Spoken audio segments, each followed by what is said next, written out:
Dünyada en yakın dost kim deseler, o'ylanib o'tirmay yotadidilar.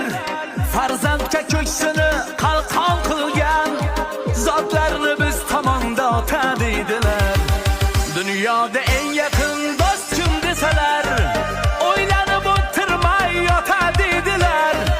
Farzandga ko'ksini qalqon qilgan zotlarni biz tomonda otadidilar. Dadajon, baxtimizga sog' bo'ling qiblagahim. Dadajon, otalar ichida siz mehribon.